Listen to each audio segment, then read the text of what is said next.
गया है। ठीक है, ये सब चीजें अभी आज हम लोग देख। चलिए, ये 24 गुण किससे याद, और जी 16 जो याद है, पदार्थ है सुजाता को याद है, और किसे याद मुझे है? भी याद है भैया। बहुत बढ़िया, सुनाओ सुजाता बिना देखे हुए। रूप आप हटा दीजिए, मैं बोल दूंगी। अरे हाँ हाँ, कितना ईमानदारी है सुजाता, बहुत बढ़िया। सुनाओ सुनाओ। रूप सबसे रस गंध सर, मेरा प्रोनाउंसिएशन थोड़ा बंगाली की तरह हो कोई जाता कोई है। कोई बात नहीं, कोई बात, सब चलेगा, सब चल पाओ। रूप रस गंध स्पर्श, रूप रस गंध स्पर्श संख्या परिमाण पृथकत्व संयोग विभाग परत्व अपरत्व गुरुत्व द्रव्यत्व स्नेह शब्द बुद्धि सुख दुख इच्छा प्रयत्न धर्म अधर्म संस्कार। धर्म संस्कार, संस्कार कितने प्रकार का होता है? संस्कार 3 प्रकार का होता है, कौन कौन सा?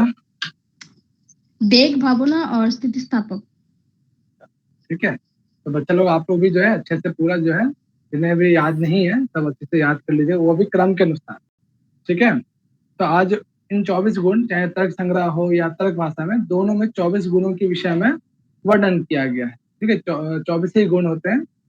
अब इसका जो लक्षण है, ठीक है, तर्क संग्रह में कहीं जो है लक्षण नहीं दिया गया है गुण का। ठीक है, लेकिन जब आप तर्क भाषा पढ़ते हैं तो वहां पे आपको गुण का लक्षण आपको प्राप्त होता है। ठीक है, तो ये काफी इंपॉर्टेंट हो जाता है कि तर्क संग्रह में कहीं भी डायरेक्ट जो है 24 गुण का वर्णन करते हैं, 24 गुण कौन कौन से हैं, उसके बाद जो है फिर डायरेक्ट जो आ जाते हैं रूप क्या है, रस क्या है, गंध इत्यादि क्या है। ठीक है, लेकिन तर्क भाषा में आप आएंगे देखेंगे तो आप जो है लक्षण भी गुण का दिया गया है। चलिए, निधि पढ़ना इसका लक्षण। ये तर्क भाषाकार के अनुसार, ये यहाँ पर जो आप लक्षण देख रहे हैं तर्क भाषाकार के अनुसार। सामान्यवान असमवायी असमवाय कारणम अस्पंदात्मा गुण स च द्रव्य आश्रित एव।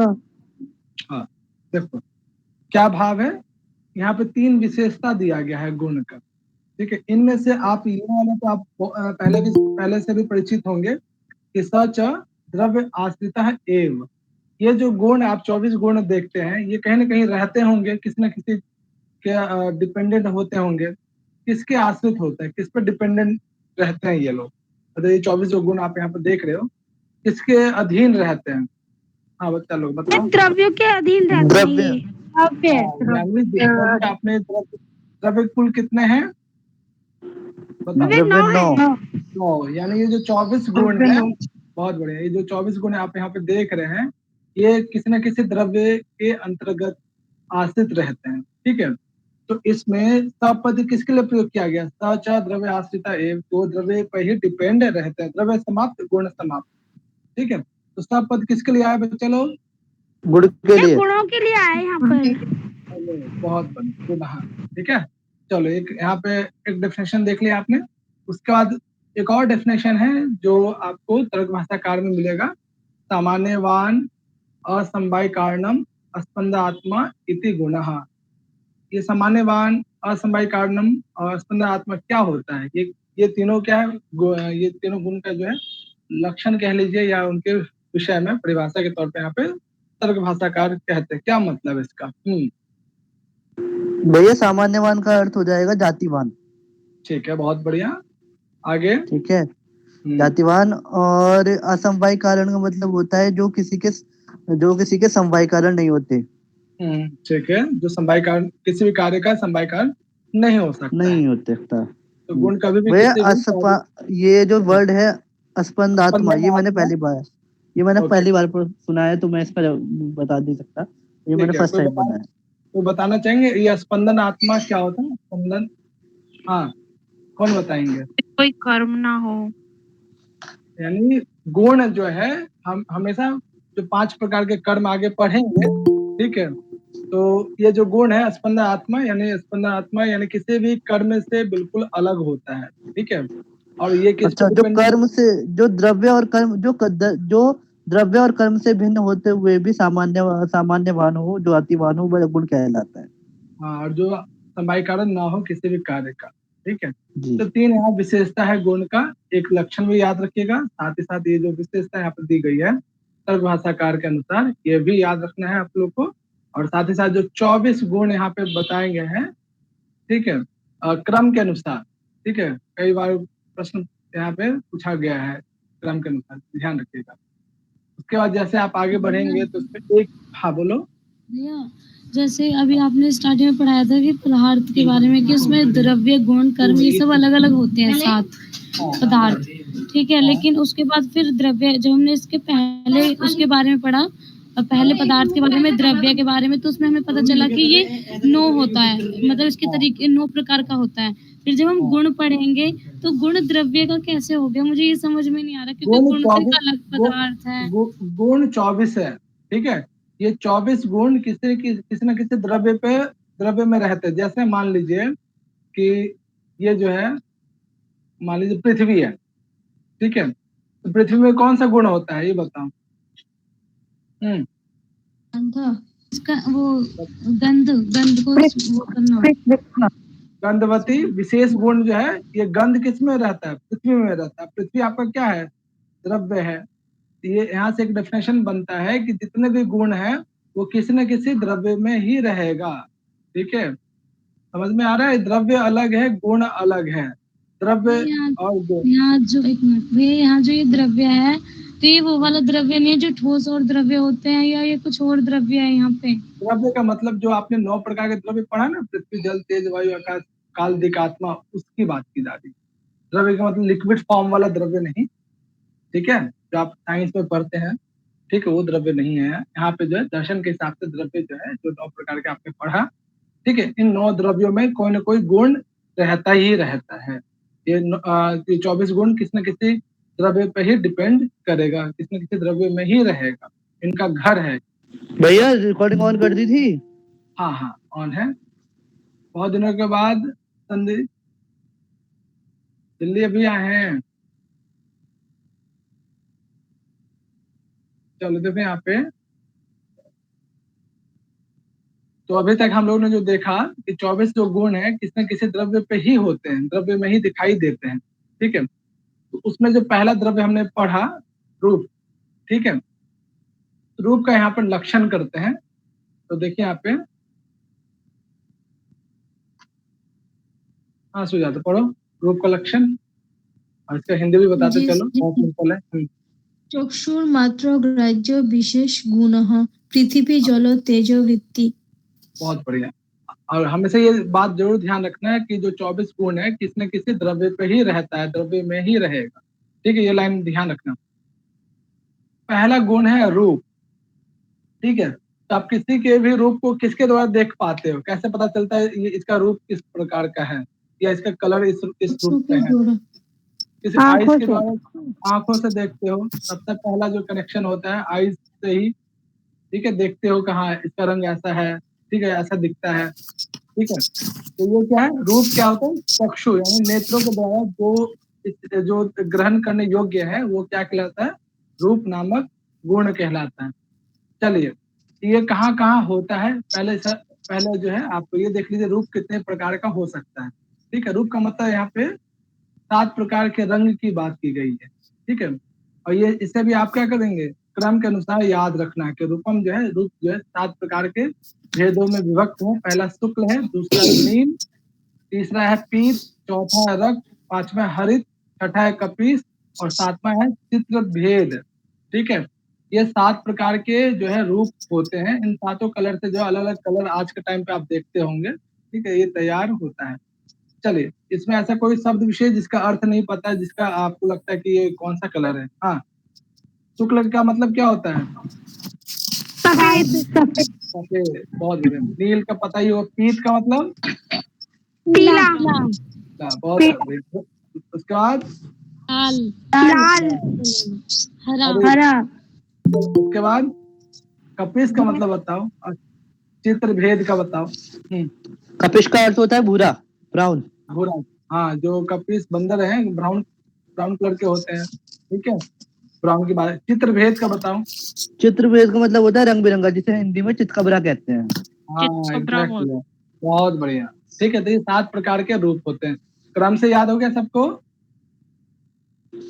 भैया याद है कि जो 7 प्रकार है हाँ, ये तर्क संग्रह के आधार दोनों पे में, है या फिर तर्क भाषा हाँ के? दोनों दोनों दोनों दोनों में, दोनों में ठीक मिलेगा। है। चलो ये देखो, ये कहाँ कहाँ दिखाई देता है, ये 7 प्रकार के जो रूप है कहाँ कहाँ दिखाई दे। एक तो पृथ्वी में रहता है, दूसरा जल में होता है, और तीसरा तेज में होता है। ठीक है, ये तीन, ये जो रूप है तीनों में दिखाई देता है, लेकिन अंतर क्या है, पृथ्वी में 7 प्रकार के जो है रूप दिखाई देते हैं। आप पृथ्वी पे कोई सा भी वस्तु देखिए, कोई ना कोई इस रूपों में से कोई ना कोई एक रूप दिखाई देगा ही। जैसा भी आप स्क्रीन देख रहे हो वो व्हाइट कलर का है, ठीक है, या जहाँ बैठे हो बोर्ड जिस तरह से दिख रहा है वो अलग कलर का होगा। यानी पृथ्वी में पाए जाने वाला जो भी पदार्थ होगा, ठीक है, वो किसी न किसी कलर का, किसी न किसी रूप को जरूर स्वीकार करता होगा। ठीक है, तो पृथ्वी में क्या होता है, 7 प्रकार के रूप हमें दिखाई देता है। ठीक, जल का कोई कलर होता है कि नहीं होता, ये बताओ। साइंस भी इस बात को स्वीकार करता है। हाँ, भैया होता है, जल का कोई कलर होता है। मतलब अगर देखा ऐसे अपने लोक में सुना होता होगा, था, जल का होता था। कोई कलर नहीं होता है। ठीक है, यहाँ पे जो है अभास्वर शुक्ल जो है नामक जल का कलर या उसका रूप होता है। ठीक है, अभास्वर, ये अभास्वर शुक्ल क्या होता है, कौन बताएंगे? अभास्वर, भैया मैं बोलो। शायद बताऊं? ये जिसमें चमक आभास्वर नहीं शुक्ल, होती।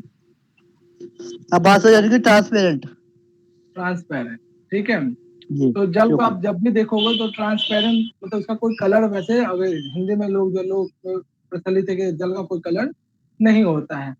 इसे जो है, इस बात को जो है दर्शनवादी अभास्वर शुक्ल, यानी इसका अभास्वर शुक्ल जो चमकता बहुत ज्यादा नहीं है, सनलाइट के कारण चमकता है थोड़ा सा, यानी अभास्वर शुक्ल नामक जो है रूप होता है जल में। और तेज में, अग्नि में जो है भास्वर शुक्ल होता है। ठीक है, ये थोड़ा ध्यान रखिएगा। तो 3 प्रकार के द्रव्यों में जो है ये रूप नामक गुण हमें दिखाई देता है, जिसमें पृथ्वी में 7 प्रकार का, जल में अभास्वर शुक्ल दिखाई देता है, और तेज में भास्वर शुक्ल नामक रूप दिखाई देता है। इसी बात को जो है ऊपर लिखा गया है कि रूप जो है पृथ्वी, जल और तेज, इन तीनों में दिखाई देता है। पृथ्वी में 7, जल में अभास्वर, और तेज में भास्वर। ये जो है चीजें याद रखें। क्लियर है यहाँ तक रूप के बारे में? चलो क्रम के अनुसार बताओ, रंग रूप कितने प्रकार का होता है, कौन कौन सा है, देख लो जल्दी से इसको। भैया 7 प्रकार का होता है। कौन कौन? 7 प्रकार का होता है। शुक्ल, शुक्ल, शुक्ल, पीत, नील, हरित। चेंज चेंज हो गया, देखो पहले नील है, फिर पीत है। शुक्ल, नील, पीत, रक्त, हरित, कपिस, चित्रभेद। हाँ, जल्दी से याद करो सभी को। याद हो गया? हाँ भैया। बताओ संगीत, बताओ संगीता। शुक्ल सफेद, नील, नीला, सफेद, सफेद, नीला, पीला, हरा, ब्लू, ये सब नहीं। जो संस्कृत शब्द ठीक जो है यहाँ पे भैया। प्रयोग किया गया वो, ठीक ठीक जब भैया। भी संस्कृत का कोटेशन या फिर कोई शब्द ध्यान रखना है तो उसे उसी फॉर्म में याद रखिए। समझने के लिए आप हिंदी या लोक में जो आप बोलते हो वो रखो, कोई दिक्कत नहीं। एग्जाम में हमेशा संस्कृत वर्ड ही आएगा। चलो, हाँ बताओ जी संगीता। भैया। शुक्ल, नील, पीत, रक्त, हरित, कपिश, चित्र भेद। ठीक है, ये जो है 7 प्रकार के रंग। दीपिका याद हुआ आपको? जी भैया। बताओ। पहला शुक्ल, नील, फिर पीत, फिर रक्त, फिर हरीश, हरी, फिर कपीस, फिर एंड के भूल गई भैया तो। कपीस और चित्रभेद। कपीश, चित्र भेद। बहुत बढ़िया, याद कर लेना अच्छे से बाकी बच्चे भी। दूसरा जो गुण है रस। ठीक है, चलो बताओ टेस्ट कितने प्रकार का होता है और टेस्ट को कैसे आप फील करते हो? बस षड्विध प्रकार, षड्विध, षड्विध चलो रस होते हैं। चलो, अब लड़कियां बताएंगे कि टेस्ट कितने प्रकार का होता है। बताओ, कौन बताएंगे? इला, कितने प्रकार के आपने किसी हाँ बताओ, कितने प्रकार का टेस्ट हो सकता है? हिंदी में भी बोल सकते हो, इंग्लिश में भी बोल सकते हो। मैं बताऊं? हाँ दीपिका, बताओ दीपिका, बताओ। सर, खट्टा, हाँ मीठा, कड़वा, कसैला, हाँ, तीखा। सीखा। लगभग सारे टेस्ट तो बता ही दिया है। बहुत बढ़िया। तो इसी चीज को जो है यहाँ पे, और टेस्ट को जो है किसके द्वारा फील करते हैं आप, किसके द्वारा ग्रहण करने योग्य है? जी हाँ। रसन। दर्शन ग्रहण। हाँ, ठीक, रसन इंद्रिय यानी जीवा जो है उसके द्वारा ग्रहण करने योग्य है। और रस जो है 6 प्रकार का होता है, ठीक है, जैसा कि रितिका वगैरह हमने बस बोला। ठीक है, इसी को जो है संस्कृत शब्द में याद रखना है। ठीक है, मधुर, ठीक है, अम्ल, लवण, कटु, कसाय, तिक्त। मधुर का मतलब मीठा हो गया, अम्ल का मतलब बताओ। खट्टा बहुत बढ़िया। लवण, खारा, नमकीन, खारा, नमकीन, खारा, नमकीन, नमकीन, कटु, कड़वा, कड़वा, कसाय, कसेला, तिक्त। तीखा, तीखा, तीखा, आपको भी तो सब पता है। क्या बच्चा? बोलो बोलो। कसेला कसैला क्या होता है? बस आंवला, आंवला भैया थोड़ा थोड़ा आंवला खाओ, आंवला, जी सर। कच्चा आंवला खा के देखना, वैसा ही जो है कसाय उसी को कहते हैं। इसे भी आप लोग क्या करना है, जो रस है 6 प्रकार का, इसे आप क्रम के अनुसार याद रखेंगे। जहां पे भी आप एक से ज्यादा भेद आपको दिखाई दे, ठीक है, तो उसे आप लोग कोशिश कीजिएगा कि क्रम के अनुसार याद करने के लिए। ठीक है बच्चा लोग, आगे चले। जी चलो भैया। अब ये बताओ कि जो 9 प्रकार के आपने द्रव्य देखा, उन द्रव्यों में जो है रस कौन कौन सा हो सकता है, किस किस द्रव्य में रस दिखाई देता है, या आपने फील किया हो। बताओ बच्चा लोग। वह पृथ्वी में और जल में। हाँ बताओ, आकाश में का रस हो सकता है? जल क्यों नहीं रहा? नहीं, या फिर तेज का, अग्नि का, अग्नि का, दीप का, आत्मा का, मन का, इस सब में कोई टेस्ट नहीं हो सकता, वो टेस्ट करने योग्य है ही नहीं। ठीक है, तो सिर्फ पृथ्वी और जल, इन दो में जो है रस होता है। पृथ्वी में जो है 6 प्रकार के जो है रस होते हैं, और जल का जो है स्वभाव क्या है, उसका जो रस है मधुर है। ठीक है, वो अलग से हम लोग कंपोनेंट अलग से डाल देते तो वो खट्टा मीठा अलग फ्लेवर का हो जाता है, वो अलग बात है। लेकिन जल का जो स्वाभाविक जो नेचुरल उसका रस है वो मधुर है। ठीक है बच्चा लोग, तो ध्यान रखना कि रस नामक जो गुण किस किस में होता है, पृथ्वी में कितने प्रकार का होता है, जल में कितने प्रकार का होता है। ठीक है बच्चा, आगे चले। चलो अगले जी भैया। बढ़े आगे। गंध जो है कितने प्रकार का हो सकता है, बताओ। 2, 2 टाइप्स। 2, क्या क्या? हाँ सुगंध, बोलो। दुर्गंध, और सुरभि। हाँ ये सुरभि भी, और सरबी जिसे कहते हैं। हाँ बहुत बढ़िया। देखो इसको, गंध, गंध को किससे फील करते हो? नासिका से। नासिका से या घ्राण से। ठीक है, ये 2 प्रकार का होता है, सुरभि और असुरभि। इसको आप लोग सुगंध और दुर्गंध हिंदी में कहते हो ना, वही है। ठीक है, चलो एक वर्ड बताओ मुझे कि सुरभि शब्द आपने किस लिटरेचर में पढ़ा है। नेट जाकर के सिलेबस में भी वो लगा हुआ और हम लोगों ने पढ़, और वो ग्रंथ पढ़ भी लिया है, बताओ रघुवंशम, किसके संदर्भ में पढ़ा है? कामधेनु और दिलीप के संदर्भ में, बहुत बढ़िया। उसकी चलो बेटी का नाम। हाँ ये बताओ, ये कहाँ दिखाई देगा, ये गंध जो है किस किस में होता है?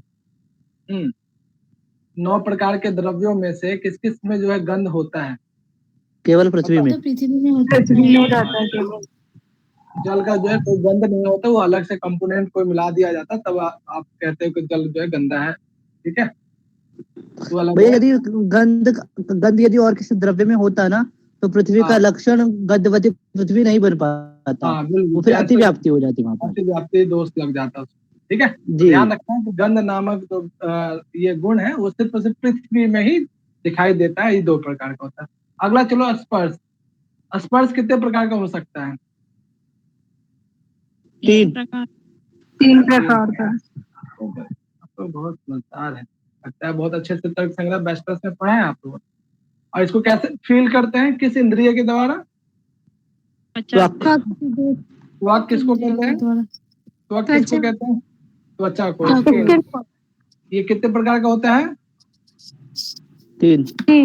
3 बहुत बढ़िया। कौन कौन? उष्ण, शीत, उष्ण, शीत और अनुष्ण, अनुष्ण और अनुशीत। यानी कि अनुशासित।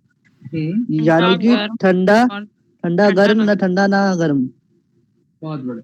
ठीक है, तो ये जो 3 प्रकार के जो है स्पर्श होते हैं, इसे आप याद रखिएगा, जिसमें शीत क्या है, उष्ण क्या है और अनुशासित क्या है। ठीक है, चलो एग्जाम्पल यहाँ पे क्रम से इसका ध्यान रखिएगा।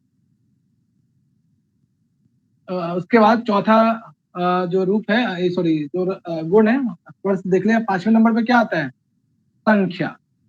ठीक है, संख्या के द्वारा आप क्या करते हो बताओ। यदि आपको 1 से लेकर 10 तक कोई संख्या दे दी जाती है तो उससे क्या पता चलता है? क्या करते हो? संख्या का क्या लक्षण है? चलो इसका लक्षण पढ़ो, पढ़ना। एकत्वादि दिव्य व्यवहार हेतु संख्या। हाँ, जहाँ से एकत्व, हाँ एक मिनट रखना, जिसके द्वारा जो एकत्व इत्यादि का जो है व्यवहार का जो कारण बनता है वो संख्या है। संख्या के द्वारा आप क्या किसी वस्तु विशेष को निर्धारित करते हैं, ये 1 है, ये 2 है, या 3 है, या 4 है।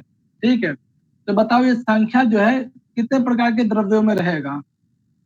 9 प्रकार के 9 प्रकार के द्रव्य। हाँ, क्यों? क्योंकि सभी प्रकार के द्रव्यों को काउंट किया जा सकता है। ये 1 है, ये 2 है। ठीक है, जैसे आकाश, मन, दिक्, आत्मा, वो क्या है, वो भी क्या संख्या के अंतर्गत, उसमें भी क्या है, संख्या नामक गुण है, क्योंकि उसे भी काउंट कर सकते हैं। ठीक है, चलो अगला नीचे जो कोटेशन देख रहे हो कि सा नव द्रव्य वृत्ति, इसमें सा किसके लिए प्रयोग किया गया है? संख्या के लिए। संख्या के लिए। कैसे पता किया संख्या के लिए? क्योंकि संख्या दोनों स्त्रीलिंगी है। बहुत बढ़िया। तो कई बार एग्जाम जब आप दोगे ना, यदि आपको नहीं भी आता है ना, तो देख लेना कि क्वेश्चन का जो नेचर है, जो प्रश्नवाचक जो शब्द है, वो स्त्रीलिंग में है या पुल्लिंग में है। ऑप्शंस में आप ऐसे भी हटा सकते हो, ठीक है, एलिमिनेशन मेथड के द्वारा, कि यदि ऑप्शंस में पुल्लिंग शब्द दिया और मतलब क्वेश्चन में जो पुल्लिंग शब्द लगा हुआ कोई प्रश्नवाचक, ऑप्शन में स्त्रीलिंग है, तो ऐसे में आप हटा सकते हो स्त्रीलिंग वाले शब्द को, जो बचेगा उससे भी अंदाजा लगा सकते हो आप। तो कई हद तक जो है थोड़ा सा यदि आपको स्त्रीलिंग पुल्लिंग का ज्ञान होगा तो थोड़ा सा कहीं ना कहीं क्वेश्चंस में आपको हेल्पफुल हो जाता है वो चीज। ठीक है, चलो जस्ट नीचे आप देखोगे ये संख्या कहाँ से कहाँ तक हो सकती है, इसके विषय में यहाँ पे वर्णन किया गया है। एकत्वादि परार्ध पर्यंता, परार्ध का मतलब है 10 पे पावर 17। ठीक है, ये पावर समझते हो आप लोग, 10th में तो पढ़ा ही होगा, 9th 10th के मैथ में। हाँ बच्चा लोग, तो समझ आना कि परार्ध का मतलब 10th पे पावर 17 है। ये समझ लो इसका मतलब, ये कहीं आपसे पूछा नहीं जाए हैं? लेकिन मैथमेटिक्स के अनुसार हाँ, 10 पे पावर 17 है, यानी ऐसे ऐसे 17 जीरो आएंगे, इतनी बड़ी संख्या वो, यानी 1 से लेकर कई हजार करोड़ अरबों खरबों में जा सकती है संख्या। ठीक है, तो ये भी कोटेशन जो है संख्या के विषय में वर्णन किया जा रहा है। अब ये जो संख्या है, ये संख्या भी नित्य और अनित्य हो सकती है। कोई बताएंगे संख्या कैसे नित्य और अनित्य हो सकती है? बताओ भैया। जो नित्य द्रव्य रहेगा उसके भेद नहीं होंगे, उसके भेद नहीं होंगे तो वो एक ही रहेगी, और जो एक रहेगी वह संख्या भी नित्य रहेगी। और जिसके भेद होंगे वह एक से अधिक होगी तो उसकी संख्या भी बढ़ जाएगी। जैसे काल है, काल नित्य है तो उसकी संख्या 1 है, तो वह एक संख्या भी नित्य है। यदि काल 2 होते तो वह नित्य हो जाता। हाँ, तो ध्यान रखना है कि एकत्व जो है वो नित्य भी होता है और अनित्य भी होता है। ठीक है, लेकिन जहाँ पे एक से ज्यादा भेद हो जाता है, द्वित्व आदिकम, ये हमेशा अनित्य ही होगा। ठीक है, ये कोटेशन थोड़ा सा इंपॉर्टेंट है, ध्यान रखिएगा।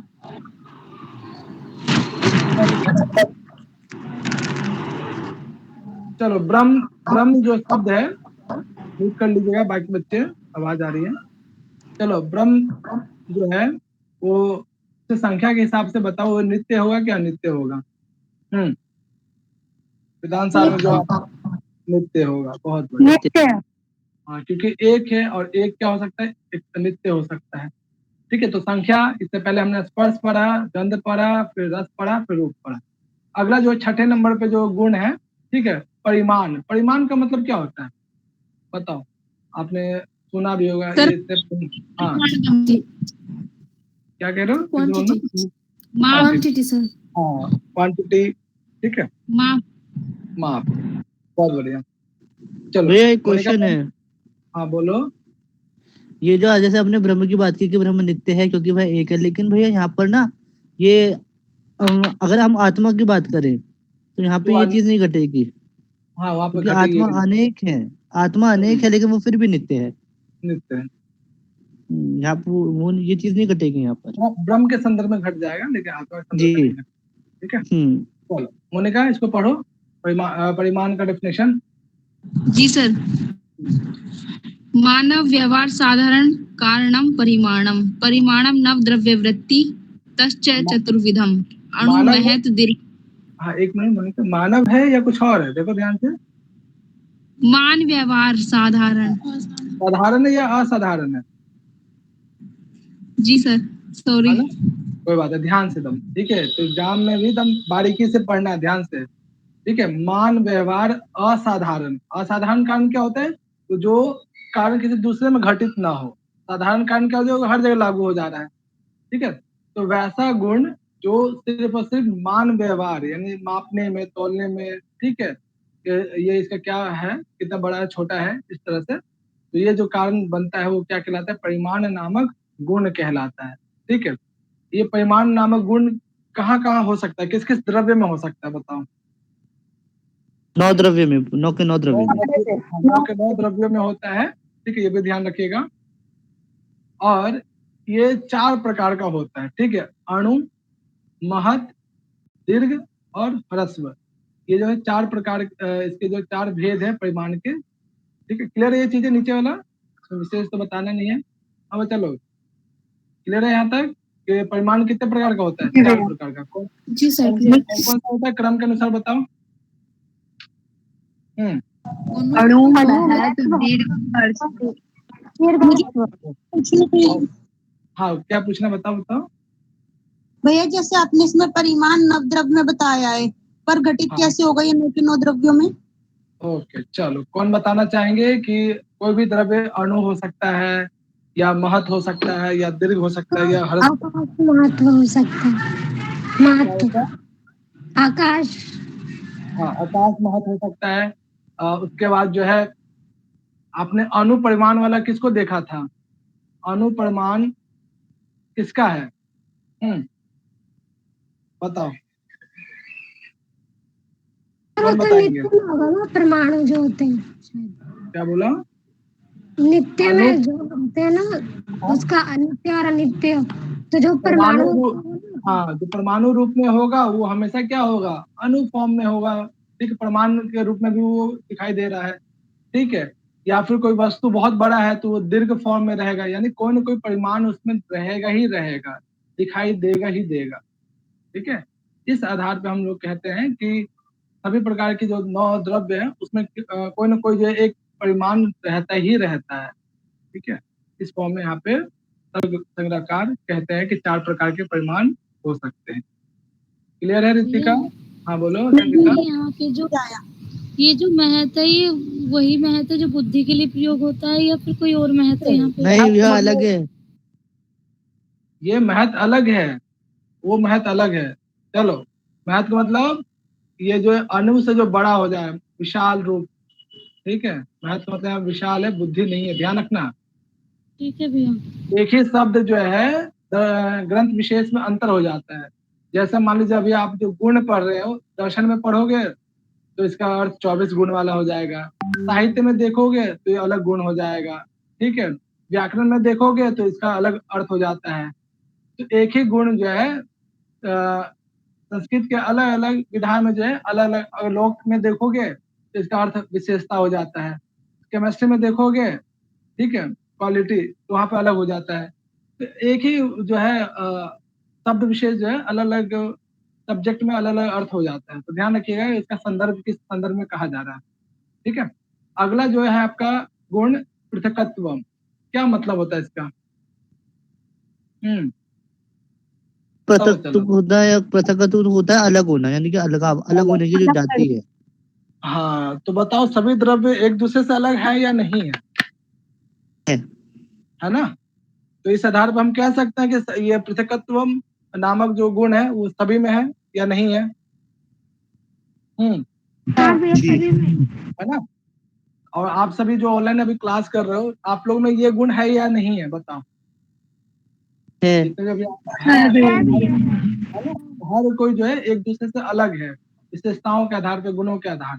ठीक है, तो चलो इसको डिम्पल पढ़ो। देखो आज ये पेन भी काम नहीं करती। पृथक व्यवहार असाधारण कारणम पृथकत्वम।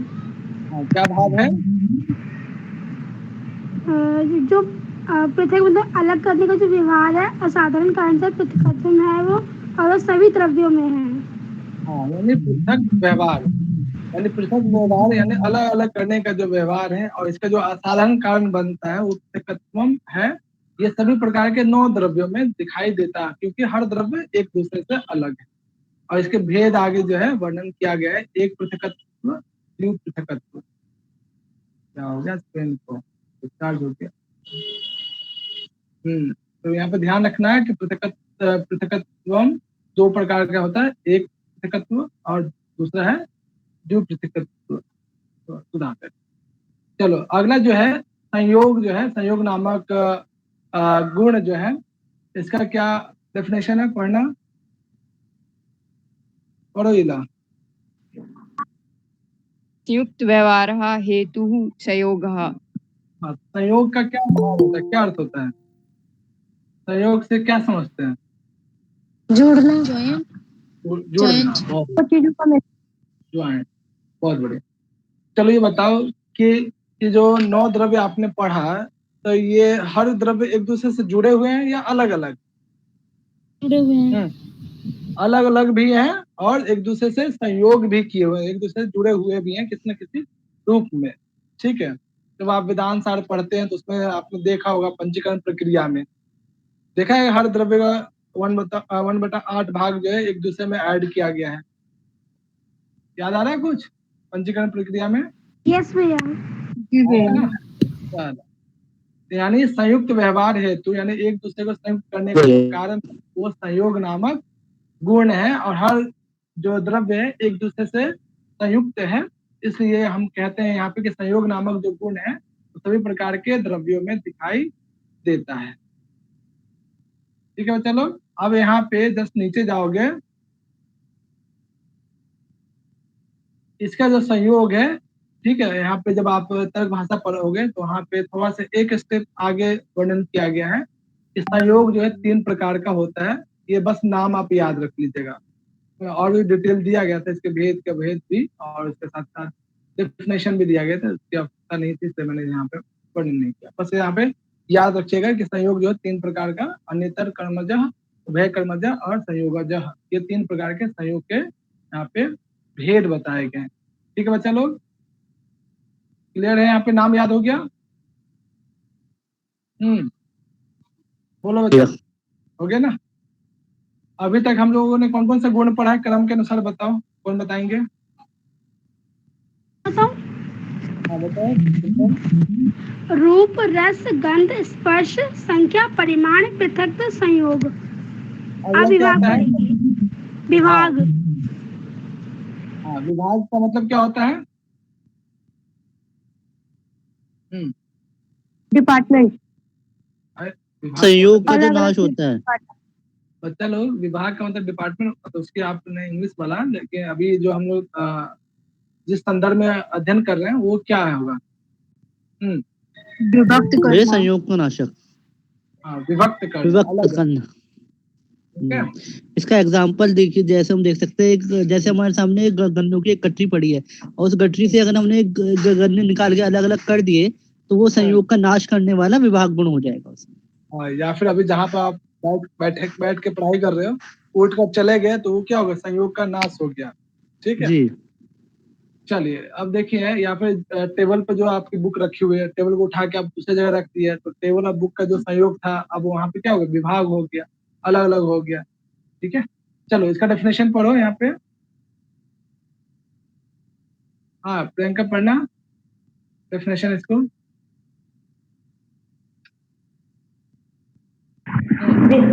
संयोग नाशो गुण विभाग विभागो अपनी विभक्त प्रक्रिया होती है। चलो बहुत बढ़िया। विभाग क्या होता है? संयोग का नाशक होता है। अब ऐसा गुण जो संयोग को अलग करता हो वो विभाग नामक गुण कहलाता है। ठीक है, चलो ये बताओ, ये हर द्रव्य में हो सकता है या नहीं हो सकता है?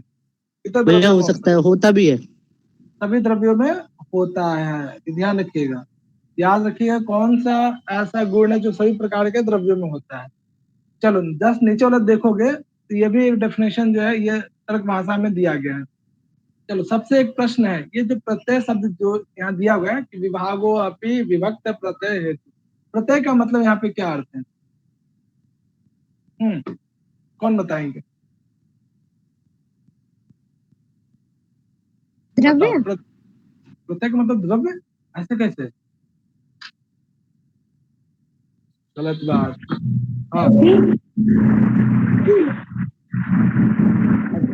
ज्ञान, ठीक है, यानी जो विभक्त का ज्ञान कराए वैसा हेतु वैसा गुण क्या है? विभाग कहलाता है। विभाग के द्वारा आपको जो विभक्त का ज्ञान हो पाता है, ठीक है। तो प्रत्यय का मतलब यहाँ पे व्याकरण में प्रत्यय अलग संदर्भ में हो जाता है, दर्शन में वो ज्ञान या बुद्धि के संदर्भ में हो जाता है, ठीक है। चलो ध्यान रखिएगा, ये जो आप नीचे देख रहे हो इससे पहले किसका भेद देखा था आपने?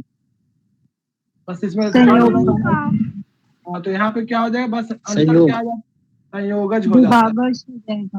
हाँ, तो यहाँ पे तो ध्यान रखिएगा कि जैसे संयोग का 3 भेद था और तीसरा भेद चेंज हो जाता है, ठीक उसी प्रकार से यहाँ पे भी विभाग का जो है, ठीक है, 3 भेद हैं, अन्यतर कर्मज, उभय कर्मज और विभागज। संयोगज ऐड कर दिया जाए तो संयोग नामक गुण का होता है। संयोग नामक गुण जो है 9 प्रकार के द्रव्य में होता है, ये भी 9 प्रकार के द्रव्य में होता है। तो एक याद करोगे तो दूसरा भी जो है आपको याद हो जाएगा, तो ध्यान रखिएगा। इसमें एग्जाम्पल भी याद रखना है क्या? एग्जाम्पल कर सकते हो तो याद कर लेना, अभी तक वैसे पूछा नहीं है लेकिन कर सकते हो तो कर लेना। यहाँ पे अलग अलग, अब इसको एग्जाम्पल समझने के लिए तो आपको डिटेल्स इसको पढ़ना पड़ेगा, तो अगर याद करना चाहते हो तो याद कर लेना, तो ज्यादा सही रहेगा आपको, ठीक है। इसमें डिटेल से दिया हुआ है भाषा में एग्जाम्पल के साथ, क्यों विभागज हुआ, उभय कर्मज क्यों हुआ, तो याद रखना। चलो ये कोटेशन देखो यहाँ पे, चलो ये कोटेशन जो देख रहे हो आप लोग, किसमें वर्णन हो सकता है? किस ग्रंथ में वर्णन है? तर्क भाषा। कैसा पता चला? शिक्षक है। वह शैली से पता चल गया था पहले से जी। अच्छा, तर्क चलो ये जो है, संग्रहकार कभी इतने डिटेल में वर्णन नहीं करते। हाँ, तर्क संग्रह देखोगे तो बहुत एक एक लाइन में जो अपनी बातें कह देते हैं, तर्क जी, भाषाकार में आपको उन्हें गद्य ज्यादा भी मिलेगा। डिटेल में जाने की जल्दी नहीं है, उन्हें हाँ, ज्यादा चलो डिटेल में विशाल, जाने की वो नहीं तो है चलो इसको पढ़ो, जी। पढ़ो इसको। जी भैया, द्वित्वे च पाकजो उत्पत्तौ विभागे च विभागजे यस्य न सखलिता बुद्धिस्तव वे विशेषक विदुः। चलो बताओ मुझे, पाकज क्या होता है? पाकज के लिए क्या क्या जरूरी है? कैसे पता भैया चलता है वो पाकज? भैया पाकज का पता चलता है तेज के संयोग से। यदि किसी वस्तु कौन का तेज से संयोग हुआ है तो वह पाकज है, अन्यथा वह अपाकज है। पाकज में क्या क्या चेंजेस हो जाता है? ये रुक जा विशाल, भैया रुक रुक रुक रुक रुक, रुक जा। हाँ नीतू बताओ, पाकज प्रक्रिया के द्वारा, ठीक है, क्या क्या चेंजेस आ जाते हैं किसी भी पदार्थ में? सर उसका रूप और रस और गंध दोनों तीनों बदल जाता है। रूप रस गंध, कुछ और छूट रहा है? हाँ। एक छूट रहा है, सोचो। स्पर्श सर। स्पर्श, पर हाँ, ठीक है। चलो देखो यहाँ पे क्या कह रहे हैं कि जिनकी बुद्धि यस्य न स्फलिता बुद्धिस्तम वे वैशेषिक विदु, कि वैसे लोग विद्वान कहलाते हैं जिनकी बुद्धि, जिनका ज्ञान, ठीक है, उन्हें अच्छे से पता चल जाए विभाग क्या है, विभागज क्या है, पाकज की उत्पत्ति कैसे हो रही है, ठीक है, इन सब के बारे में। अर्थात मूल रूप से ये कहा जा रहा है यहाँ पे कि उन्हें जो है तर्क भाषा का जो है संपूर्ण ज्ञान हो जाए, तो जो भी पारिभाषिक शब्दावली दिया गया हो, ठीक है, उनको अच्छे से पता हो कि पाकज की उत्पत्ति कैसे होती है, पाकज की उत्पत्ति होती है कौन कौन सा रूप चेंज हो जाता है, ठीक है, क्या किसी पदार्थ में क्या चेंजेस आ रहे हैं पाकज प्रक्रिया के द्वारा, विभाग क्या है, विभागज क्या है, इन सब में जो उनकी बुद्धि जो है स्खलित ना हो, यानी उन सब में जो बुद्धि जो है कार्य करे, यानी उनको अच्छे से पता चल जाए कि पाकज इत्यादि क्या है, ऐसे विद्वानों को जो है हम कहते हैं कि वास्तविक में जो है वैशेषिक विद्वान माने जाते हैं। ऐसे लोग जो है वैशेषिक विद्वान कहलाते हैं। ऐसा जो है न्याय शास्त्र में जो है अर्थात तर्क भाषा में जो है वर्णन किया गया। अब इसमें कैसे क्वेश्चन बनेगा, पूरा कोटेशन दे दिया जाए आपसे, ठीक है। अब पूछा जाए कि ये किस शास्त्र में वर्णन है, ऑप्शंस में तर्क संग्रह भी होगा, तर्क भाषा भी होगा, ठीक है, न्याय सिद्धांत मुक्तावली भी होगा, ठीक है, न्याय सिद्धांत मुक्तावली भी होगा, चौथा आपका ब्रह्मसूत्र, ठीक है। तो सबसे ज्यादा मिस्टेक कहाँ, इसको देख के लगाओगे, अच्छा ये वैशेषिक है तो चलो तर्क संग्रह में ही होगा, लेकिन गलती मत करना कि तर्क संग्रह में नहीं है, ये किसमें है, तर्क भाषा में है, ठीक है बच्चा। ये थोड़ा सा इंपॉर्टेंट है, ध्यान रखिएगा। अभी तक एक बार भी पूछा नहीं गया है, लेकिन फिर भी जैसे कोटेशन में इंपॉर्टेंट के पॉइंट ऑफ व्यू से इंपॉर्टेंट है, ये एग्जाम के पॉइंट ऑफ व्यू से याद रखिएगा, ठीक है बच्चा लोग। जी भैया। चले आगे, चले देखो अगला जो गुण है परत्व। ये परत्व अपरत्व क्या होता है, कौन बताएंगे? परत्व अपरत्व क्या समझते हैं इसका मतलब? जो हम व्यवहार करते हैं ना दूर और आंतरिक, यानी कि पास और दूर का वो व्यवहार जो होता है वो परत्व और अपरत्व कहलाता है। हाँ, एक और चीज बड़ा और हाँ। छोटा का जो व्यवहार होता है वह भी अपरत्व और परत्व कहलाता है। बस भेद इतना हो जाता है कि जो पास और दूर का व्यवहार होता है वो दिक के कारण होता है, और जो ज्येष्ठ और कनिष्ठ का व्यवहार होता है वो काल के कारण होता है। हाँ, यानी बहुत सारे वस्तुओं में आप देखते हैं ना, कहते हैं इसकी हाइट मुझसे छोटी है, ये व्यक्ति बहुत दूर है, ठीक है। ये भी क्या एक गुण के अंतर्गत आता है। दर्शनवादी कहते हैं कि कोई वस्तु आपसे बहुत दूर है दिशा के आधार पे, ठीक है, तो वो भी परत्व अपरत्व के अंतर्गत आता है। या कोई वस्तु आपके अपेक्षा छोटा है या बड़ा है, तो वो भी परत्व और अपरत्व नामक गुण के अंतर्गत आता है, ठीक है बच्चा लोग।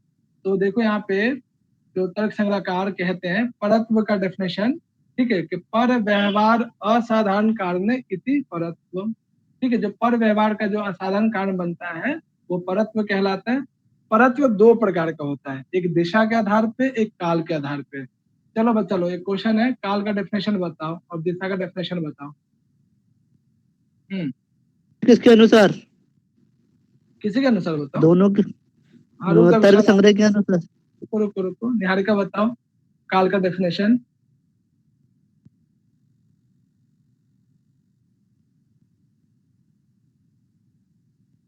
हाँ निहारिका,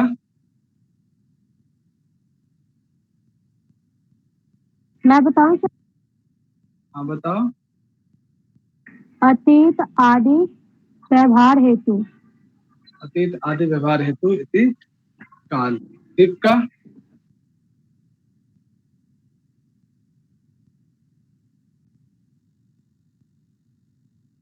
मैं बताऊं भैया? हाँ बताओ। प्राची आदि व्यवहार हेतु दिक। बहुत बढ़िया। यहाँ पे आप सभी के सामने दो क्वेश्चन हैं, ठीक है। दोनों क्वेश्चन में फिल इन द ब्लैंक्स क्या आएगा बताओ, कौन बताना चाहेंगे? दिक विपरीत परत्व अपरत्व इति काल विपरीत परत्व अपरत्व इति किम।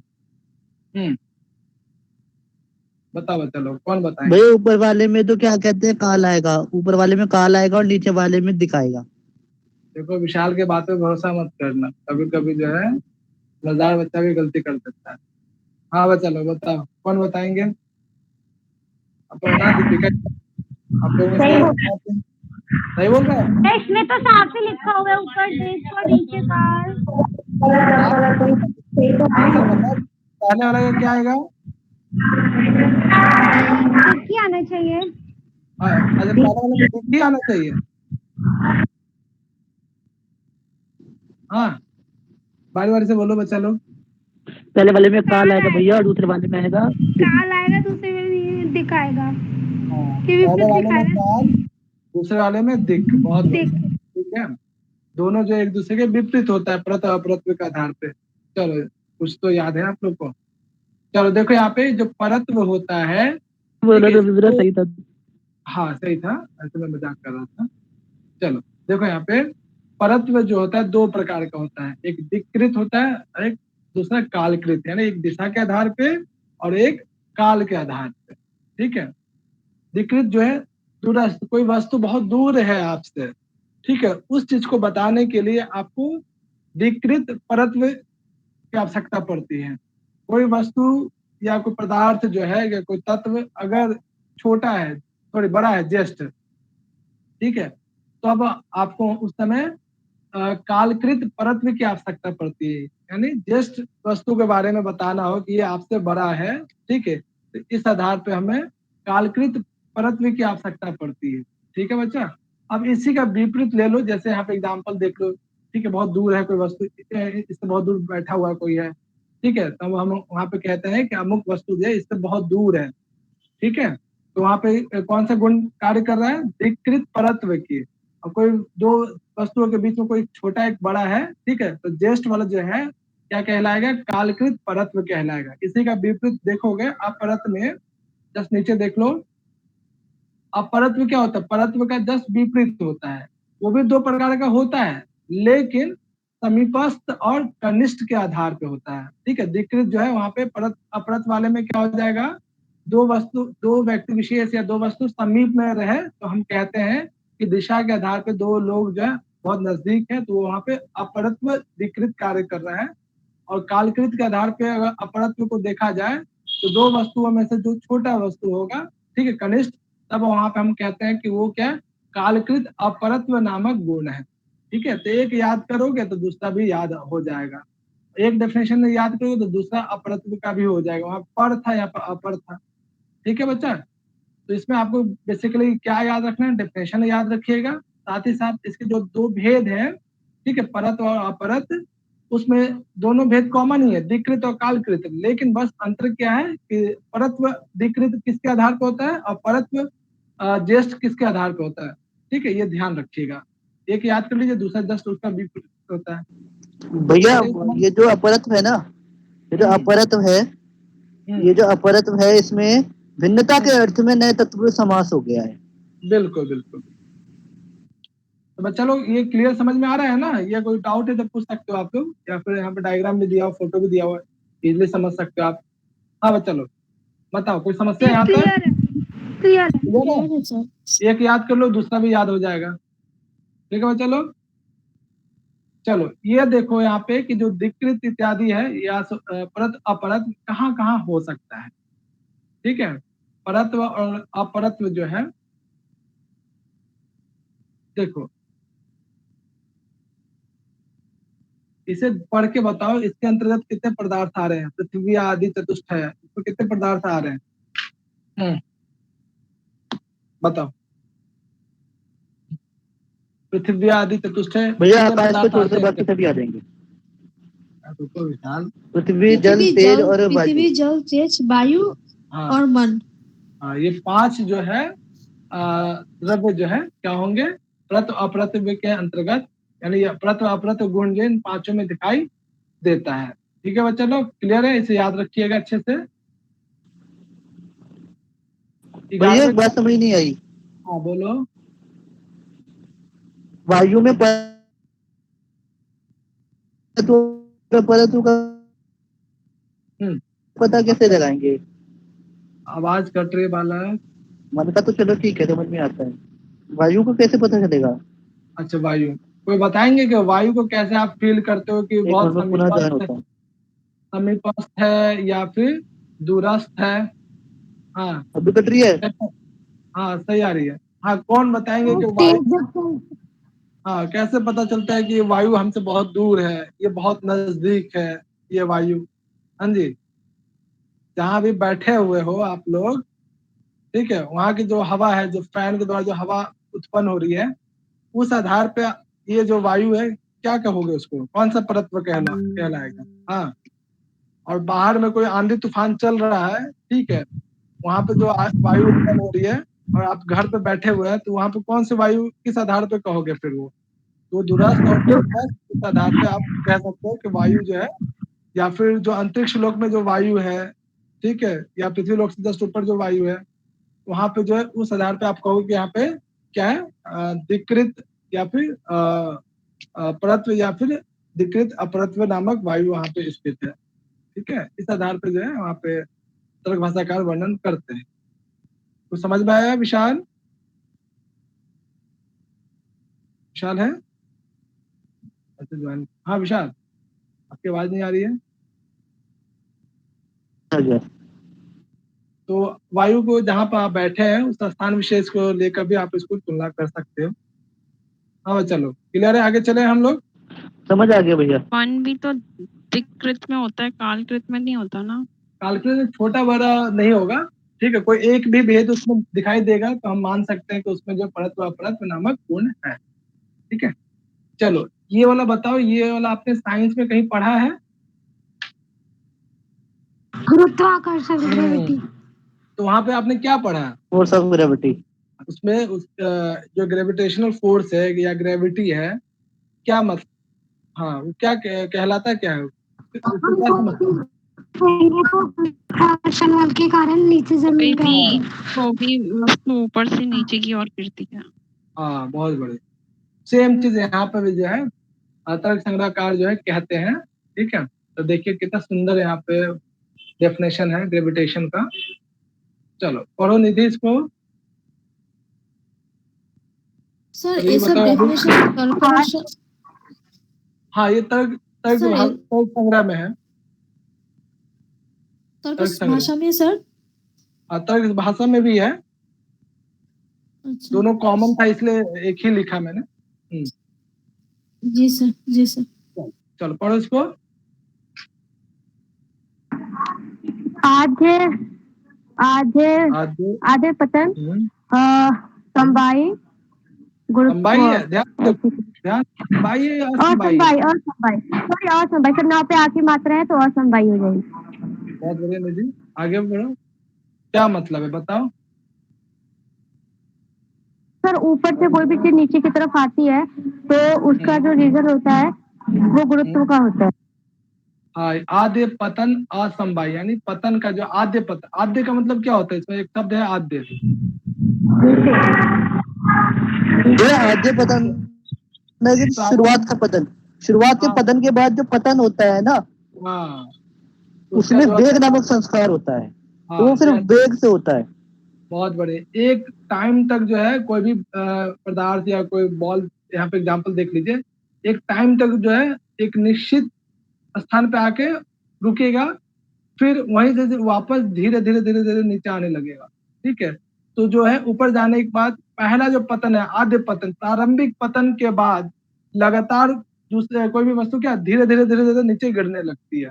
ठीक है, आपने फिजिक्स में पढ़ा भी होगा या फिर जैसे 12th वगैरह में, वहाँ पे और डिटेल से वर्णन है, वहाँ पे वेलोसिटी स्पीड वगैरह सब बताते हैं वहाँ पे।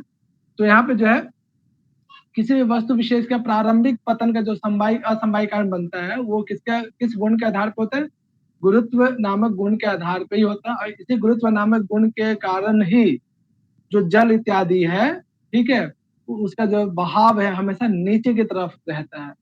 ठीक है, जब भी जल इत्यादि बहेगा, कभी ऊपर, कभी आपने देखा किसी जल को नेचुरली रूप से ऊपर बहते हुए? ठीक है, पानी का टंकी भी हम लोग क्या लगाते, ऊपर लगाते हैं, अगर नीचे लगाते तो कभी जल ऊपर चढ़ता ही नहीं। ठीक है, तो हमेशा जो है पानी का टंकी ऊपर होता है ताकि जो जल का स्वभाव है हमेशा नीचे की तरफ उतरना गिरना।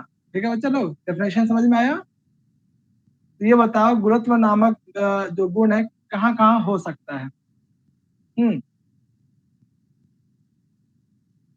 बताओ। वह पृथ्वी और जल में। हाँ, यानी पृथ्वी और जल में जो है ये गुरुत्व नामक गुण दिखाई देता है। ठीक है, पृथ्वी में और जल, जस्ट नीचे देखोगे, देखो ये जो आप कोटेशन देख रहे हो ये तर्क भाषा में वर्णन। चलो आज कौन नहीं पढ़ा एक बार भी? हाँ पवन बाबू और संदीप पढ़ोगे?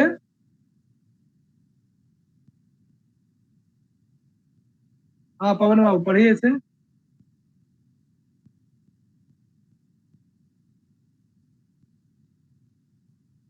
मेरी आवाज आ रही है ना आप लोग को? यस भैया। चलो लगता है पवन नहीं है। चलो पढ़ना, पढ़ो इसको। संयोग संयोग वेग प्रयत्न अभावे सति गुरुत्वात् पतन मिति। ठीक, क्या मतलब है, क्या भाव है? इसमें कहा गया है कि गुरुत्व के कारण द्रव्य का पतन तभी होता है जब संयोग और वेग और प्रयत्न का अभाव होता है।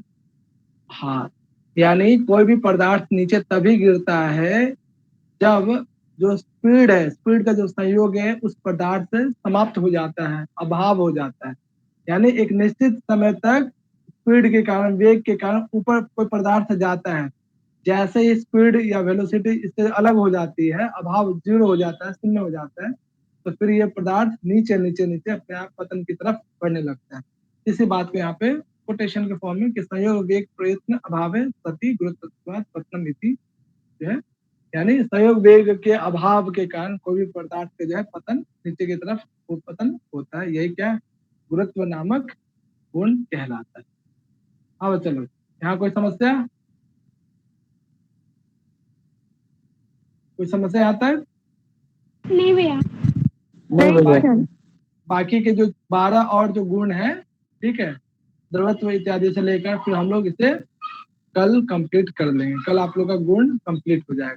ठीक है चलो, बहुत सिंपल है। क्या आज कंप्लीट करना चाहते हो? कितने बज गए? 8 बज गए। 8 बज गए। चलो इसको कल अगर हम आपको लोग कोई काम नहीं है तो आज ही कर दीजिए। है काम तो है थोड़ा सा। ठीक है, कल हम लोग इसे गुण को कंप्लीट कर लेंगे। ठीक है बच्चा लोग, मुझे लगता है भैया कि को क्वेश्चन पूछना है मुझे। क्वेश्चन पूछना है, आप पूछो पूछो। भैया जो आपने संख्या वाला पढ़ाया था उसमें बताया था ब्रह्म एक है इसलिए नित्य है। हाँ, अगर कोई 2 चीज हो 3 चीज हो, क्योंकि संख्या तो 10 तक हो